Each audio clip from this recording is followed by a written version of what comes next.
Hello mga kasari, good morning. This is my morning routine. So, ang oras po ngayon mga kasari is 5:43 PM at medyo kaka-open lang po natin ng sari-sari store. Medyo na-late tayo ng open. Siguro nakapag-open ako mga 5:15 AM. So, ano yun? Bigas? Yan, magbebenta tayo guys.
So, ayun guys, bumili si mother ng 5 kilos na bigas. So, eto guys yung aking morning routine. Dapat nga, simula umpisa, nakalimutan kong mag-video. So, pagka-open ko nito, dapat dire-diretso na yung vlog natin. Kaso, nakalimutan ko naman mag-video. So, eto naman yung nangyari, kaka-open ko lang ng tindahan. Actually, si mother nga yung nagtaas nito kasi habang nandito ako sa loob, mag-aayos na ako ng paninda. Tumatawag siya, sabi, pabili daw. May binili siya kanina, so sabi ko, itaas na lang niya ito. So, tumungtong siya dun sa upuan sa labas. Tinaas niya. Tapos ito, ako na lang nagbukas nitong kabilang side. Ayan. Open na yung kabilang side natin. Ito. Tapos si mother, ito yung inopen niya kanina. Sarado pa yan kanina. So, ang inaayos ko every morning, mga kasari, is yung mga tinatanggal ko kapag nagko-close ako kasi iniingatan natin para hindi tayo malugi sa ating mga mababait, mga bubwit sa ating tindahan. Hindi talaga mawala-wala yan mga kasari. Hindi naman kasi akong pwedeng mag-alaga ng pusa kasi nga hindi makasundo ng aking alaga na si Basha. So, no choice kundi maghirap tuwing ano. Pero okay lang naman yung hirap na yun. At least hindi tayo nalulugi. So, ito yung mga chicheria. Yan. Dinisplay ko yan ulit. Tapos, tuwing magko-close, kinukuha ko yan. Nilalagay ko sa malaking plastic. Tapos, isinasabit ko dito sa taas. Dito sa tubo na to.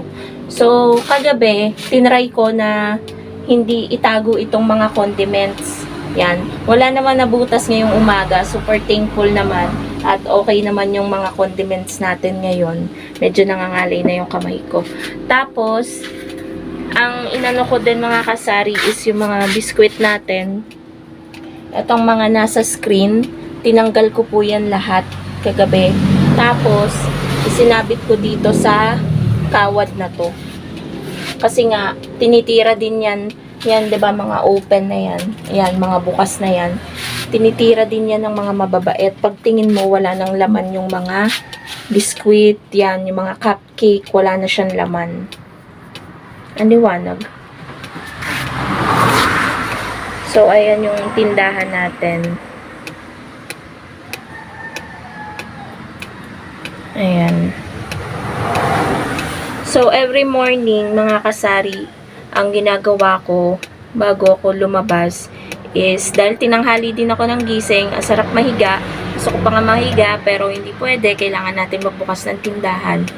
So, nag-ano na lang ako, nag-toothbrush, tsaka naghilamos na lang ako, tapos diretso open na ng tindahan. So, ganun guys yung ginagawa ko. Pero kapag may time pa, naguhugas ako kung may hugasin sa kusina. Ganun yung ginagawa ko. And, gumagawa din ako ng yelo. Ngayon naman, hindi masyadong mabenta ang yelo, kaya meron pa tayo dyan. Mamaya na lang ako gagawa ng extra yelo na panlagay natin sa freezer. So, ganyan guys. Ngayon, pag-check ko, meron nang wala na repack dito, which is yung tagta 10 pesos na mantika. So, magre-repack po ako mga kasari ng mantika. At kukunin ko na rin yung mga kagamitan ko dito. So, yung takalan ko ng mantika. Eto, baso. Yan, ginuhitan ko na lang ng pentel. Tapos, gumagamit ako ng plastic na patok. Yan. Nasaan na ba yun?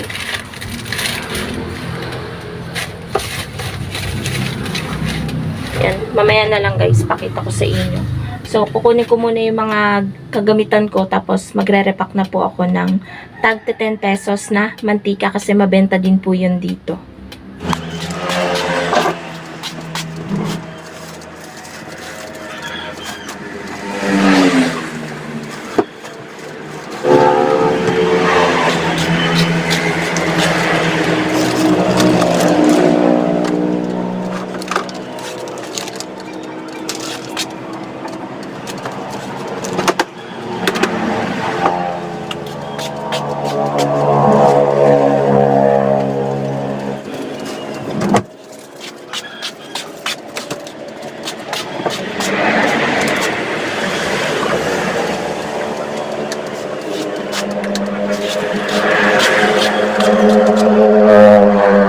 Ito yung gamit kong plastic sa pagre-repack ng mantika. 1 3/4 by 10 patok. Tapos, ito na lang yung takalan ko. Hindi ako guys nagamit ng embudo kasi mas hassle para sa akin. Mas lalong kumakayat kapag gumagamit ako ng embudo. Tapos, ito. Yan na lang mantika yung ginagamit ko. Mas napapalabas ko pa kasi na mas malaki yung tubo kapag ito yung ginagamit ko. So, yung tagta 10 pesos natin, isang gandito siya. Hanggang dyan. Pwede siya order mo cream. Isa lang. At saka, shampoo din. Green pink. Yung blue ba yun? Wala akong blue. Ay, meron pala ito. Blue pa ako tayo.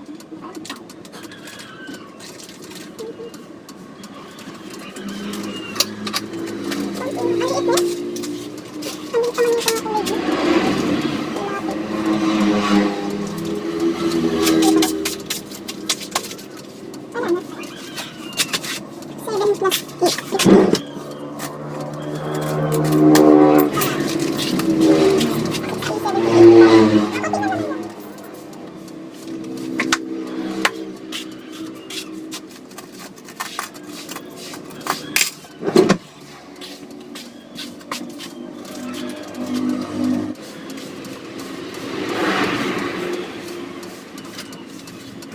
Ayun guys, magre-repack na tayo. Meron lamang bumili. So, kahit madilim pa mga kasari, kahit pa isa-isa yung bumibili, at least nagkakaroon ng income ng benta yung ating sari-sari store. Kaya kailangan din talaga nating magbukas din mga kasari ng maaga para masanay din yung customer na ay open na yung tindahan ni ganito, ni ganyan. Ganun. So, magrepack na tayo guys.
Okay guys, tapos na tayong mag-repack ng tag 10 pesos na mantika. At ayan na, may konting natira. Ayan, konting-konti lang naman. At napalabas natin guys sa isang bote ng mantika. Makakagawa tayo ng 5 na tag 10 pesos. So 50 pesos yan kapag naibenta natin. 30 pesos yung puhunan sa isang bote. Yes po mga kasari, ganun na po kamahal ang mantika. 5 piso lang po ang tinutubo ko sa isang bote dahil 35 pesos lang po yung bentahan ko nito. So, hindi naman po siya as in puno. Hanggang dyan po siya. Ayan. Ito kakakuha ko lang ng Tuesday. So, ayun guys, nakalima tayo. So, ang tubo natin is 20 pesos. Bali yung 2 balot yung tinubo natin. So, yan yung kagandahan na nagre-repack tayo guys. Ito naman yung status sa labas. Medyo madilim pa mga kasari sa labas. Ayan. Ayan oh. Madilim pa.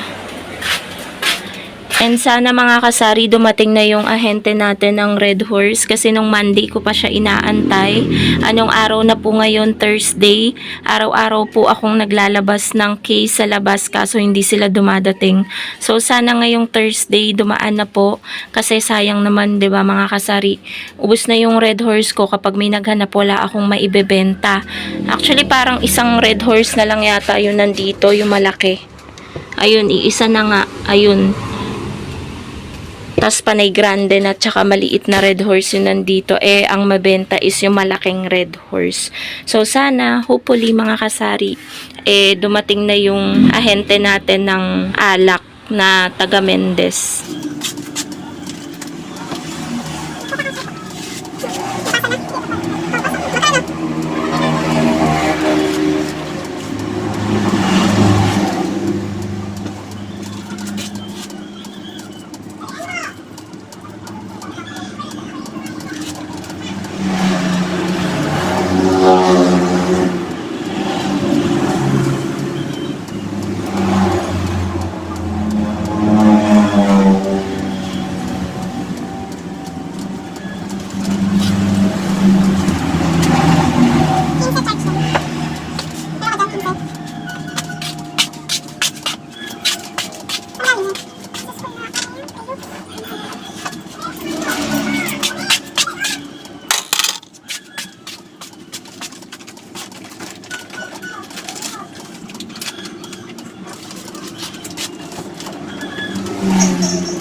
Okay guys, tapos na nating ma-display yung mga mantika. At bumili ako kay kuya guys ng pandesal, 10 pesos. Dahil hindi ko naman mauubos yan. May natira pa nga kami ni partner noong nakaraan. Ayan, ibibigay ko sa kapatid ko para ipapakain niya dun sa mga isda dun sa trabaho niya. Ayan, wala pa yung kapatid ko, hindi pa nalabas. Maya-maya pa yung pasok niya. So, ayan guys. Meron pa nga ako nakalimutan i-display itong sugo tsaka itong corn beets. Yan, nagsasabit din ako niyan guys. Kaso tinatanggal ko siya tuwing gabi kasi bubutas-butasin niya ng mabait. So, ayan. Para lang hindi magmukhang boring yung harap ng tindahan natin. Tapos, ito na yung nirepack natin na mantika. Ito yung tag 10, ito yung tag 5. Mas mabilis maubos guys yung tag 10. Kaya ito yung nirepack natin. So, ayan yung itsura nung kabilang ano natin. Bilihan. Ayan siya. Tapos ito yung kabila. Dito ko din i-display yung mga gamis. Ayan. Kasi dito mas mababa. Mas makikita ng mga bata. Sobrang mabenta po yan dito sa tindahan ko. Kaya hindi siya pwedeng mawala yung mga gamis na yan. So magkakape muna ako mga kasari. Magtitimpla lang ako ng kape. Hindi yan mawawala every morning sa akin. Ito guys ang aking kinakape. Nescafe stick. Kasi sumasakit ang aking tiyan kapag mga 3-in-1 guys yung aking iniinom. Pero dati hiyang ako dyan. Ewan ko ba, nung medyo tumanda na tayo dito na tayo napunta sa Nescafe stick. Mas na, ano na ako dyan, hindi ako ina-acid. So, ayun guys, magkape muna ako at magtinapay.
Hello mga kasari, anong oras na? Ngayon lang ulit ako nakapag-update. Hindi na po ito morning routine kasi hapon na. So, ang dami ko kasing mga ginawa mga kasari. Isa na doon is yung naglinis ako ng kalan.